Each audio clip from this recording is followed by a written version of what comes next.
The young and the restless spoilers in the heart of Genoa City, where emotions run deep and secrets linger just beneath the surface, Damian Kane and Lily Winters find themselves navigating through personal hardships, facing their losses, and, in an unexpected twist of fate, forging an emotional connection that neither anticipated. Their bond grows from mutual sorrow, but it is also built on a foundation of understanding and compassion that neither has fully experienced before.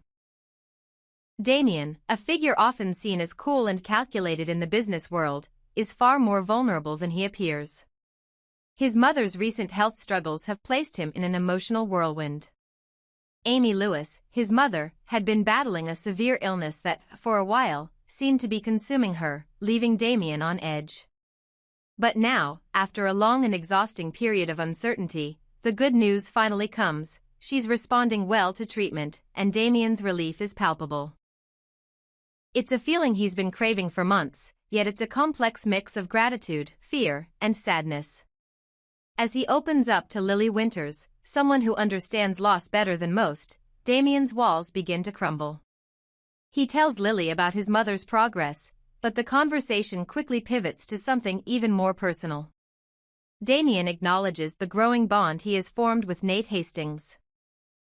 The two had spent some time together while Damian was away, and during that time, their relationship had shifted from professional acquaintances to something resembling friendship.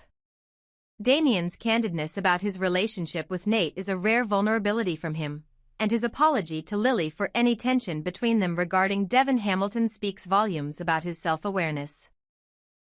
He recognizes that his defense of Devon might have seemed misplaced, especially given the tense situation between Lily and Devon.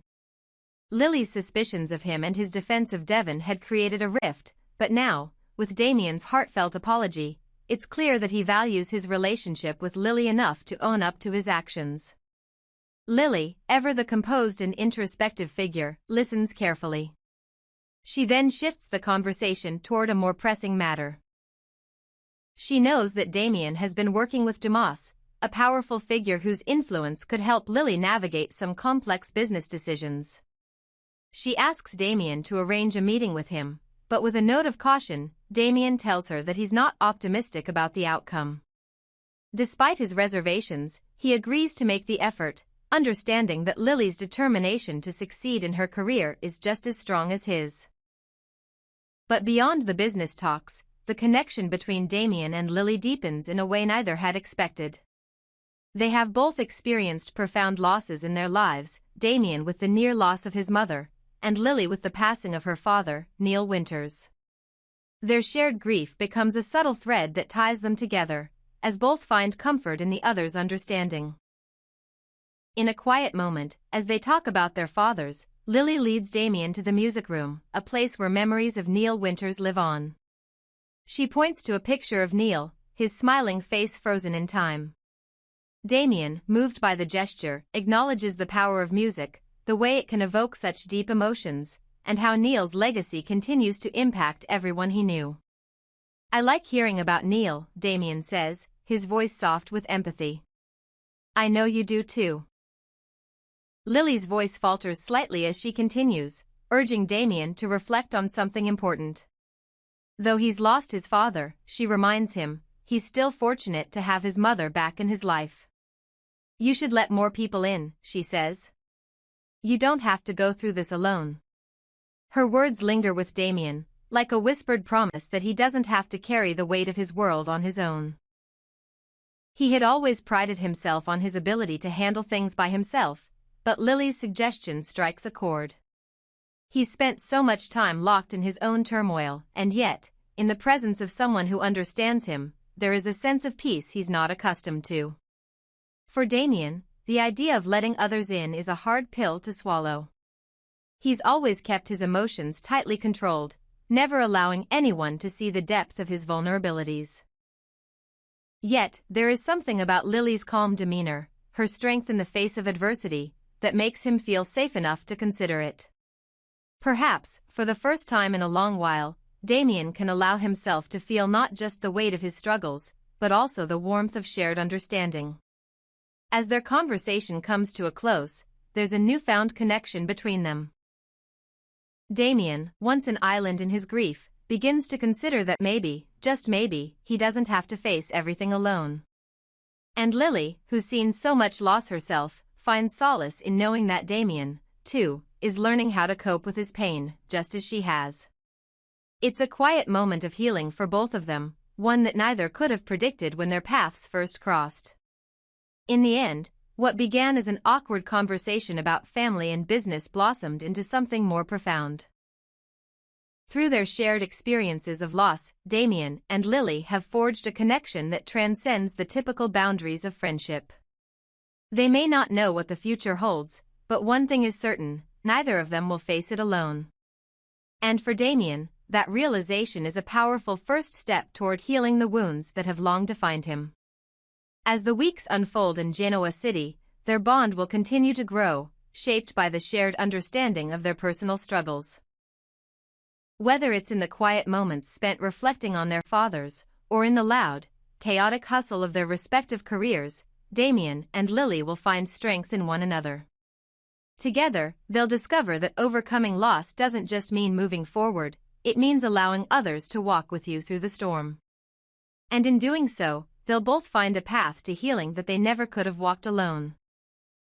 In the midst of uncertainty and concern, Claire Grace Newman and Kyle Abbott navigate through their respective worries and family dynamics, revealing just how far they are willing to go to secure a future together. Claire's heart is heavy with anxiety over her father Cole's health, knowing that the doctors still haven't provided a concrete diagnosis, but all signs point to something serious. Her thoughts are consumed with his well-being, and she struggles to keep herself together, fearing the unknown. In the quiet moments between them, she opens up to Kyle, sharing her fears about her father's condition, her voice thick with emotion as she admits the uncertainty weighs heavily on her. Kyle, ever the supportive partner, listens intently, offering her a measure of comfort in the form of his presence, though it's clear he feels helpless in the face of her anxiety. He reassures her that they will get through this together, but his words, though sincere, cannot completely alleviate her worries. The lack of clarity about Cole's diagnosis only adds to her stress, leaving Claire feeling like she's on the edge, trying to hold everything together. Meanwhile, Kyle shares his own worries about Harrison Locke, who has been deeply affected by Summer Newman's sudden departure from town. Harrison, a young boy who has already had his share of emotional turmoil, now finds himself heartbroken by the absence of Summer, who had been a key figure in his life.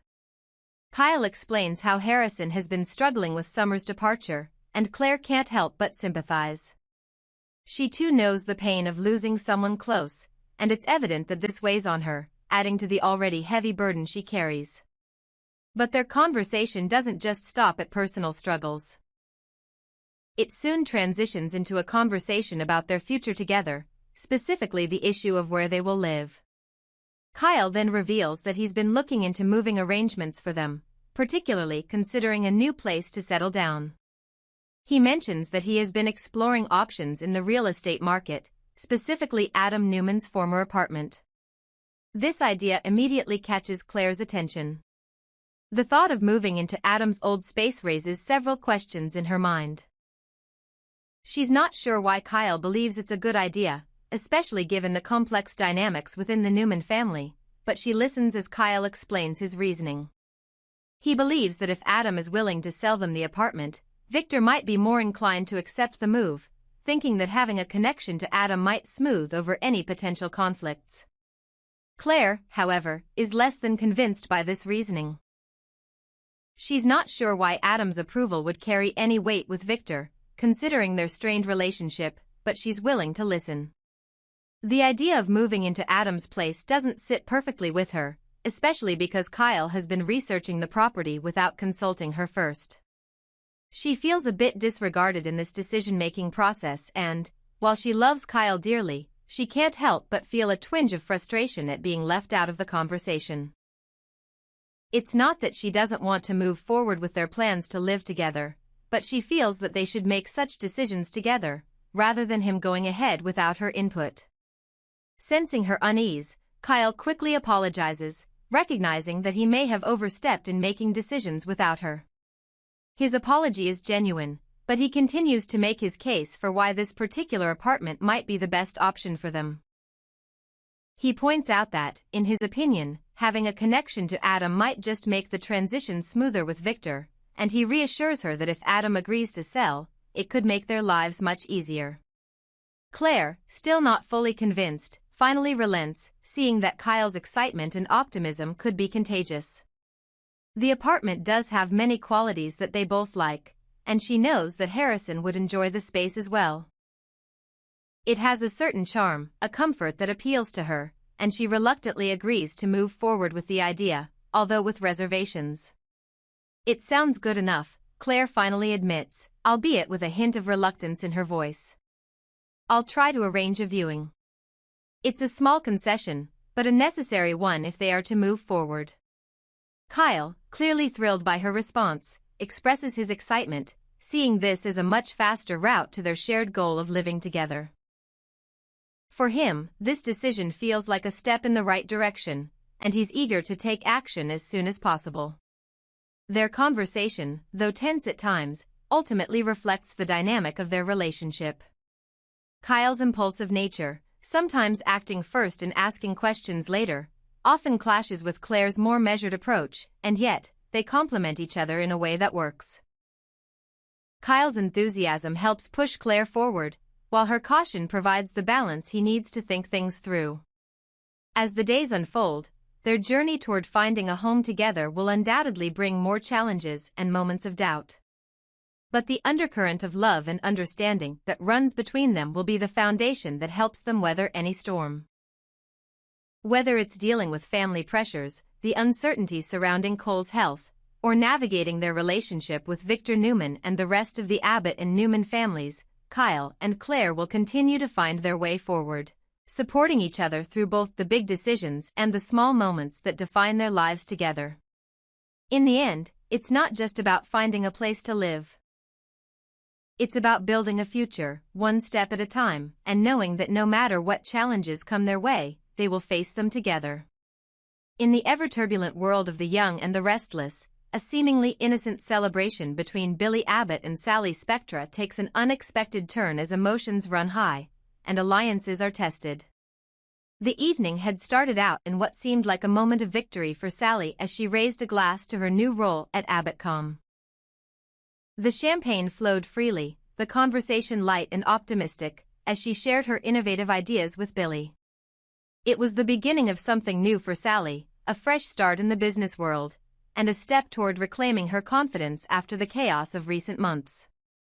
Billy, always the charming and calculated businessman, offered her words of encouragement, impressed by her ambition and clear vision for Abbott.com's future. In that fleeting moment, everything seemed perfect. Until, as if on cue, the storm that is Phyllis Summers burst into the scene. Phyllis, her face a mask of fury, stormed toward them, her eyes flashing with anger. The mood shifted immediately, the festive atmosphere dissipating as Phyllis launched into her tirade. "You think you can celebrate behind my back?" Phyllis spat, her voice laced with venom. "You think this is a joke, don't you?" Billy and Sally, caught off guard, quickly tried to explain, their words tumbling over each other in an effort to calm the situation. But Phyllis was having none of it. She accused them of celebrating her firing from the company, an accusation that sent a chill through the room. Sally, ever composed despite the tension, tried to assure Phyllis that nothing was further from the truth, that there was no malice in their actions. But Phyllis wasn't interested in listening to reason.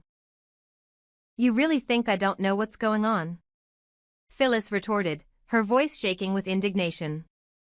She poured herself a drink, a glass of wine this time, and turned her gaze to Billy, her next words sharp as a blade. "You're not fooling anyone. You think I'm just going to disappear into the background? You think I'll just let you steal everything from me?" Billy, maintaining his composure, countered with an argument that wasn't just about business, it was about Phyllis herself. "Phyllis, you need to take a step back. This is for your own good. You need to go heal. This job isn't right for you right now." Phyllis's eyes narrowed, and she laughed bitterly, her anger not abating but growing stronger. You're telling me what's good for me now? How convenient, she scoffed. And what about Sally? You think she's going to save you from whatever mess you're in?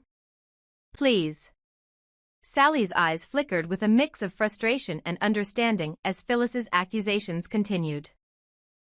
You've been plotting this for weeks behind my back, Phyllis raged, her voice growing louder. You've been scheming with Billy, and now look where we are. You're trying to take everything I've worked for. Billy stepped in again, trying to defuse the situation, but Phyllis wasn't finished. She had more to say, and she wasn't going to hold back now. I'll tell you something, Sally, she said, her voice thick with warning. Billy Abbott is a master of pulling the rug out from under people. He did it to me, and he'll do it to you too. He's done it before, and he'll do it again. You should be careful. There was a brief silence, the weight of Phyllis's words hanging in the air. For a moment, Billy looked like he might argue, but then he sighed, shaking his head. Phyllis, just let it go, he muttered, his voice a little softer now, resigned. But Phyllis wasn't going to back down. She wasn't finished by any means. You'll regret this, Billy, she snapped, her eyes narrowing. I promise you, I will be the one who gets the last laugh. With that, Phyllis stormed off, the door slamming behind her as she made her exit.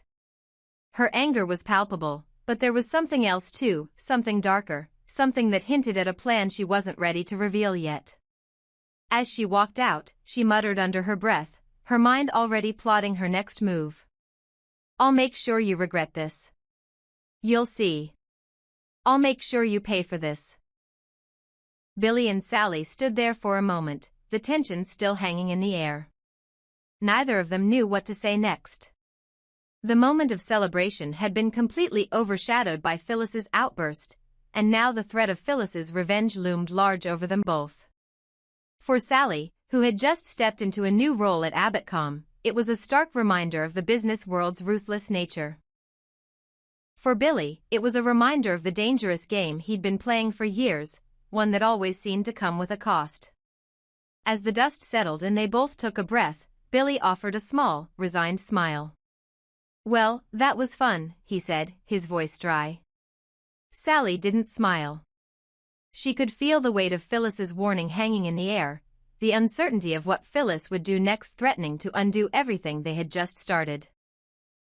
But for now, there was nothing to do but move forward, to continue the plan they had set in motion. As Billy poured them both another drink to break the tension, Sally couldn't help but wonder if Phyllis was right. Was Billy truly the master manipulator that Phyllis painted him to be? And if so, could she trust him, or was she simply another pawn in his game?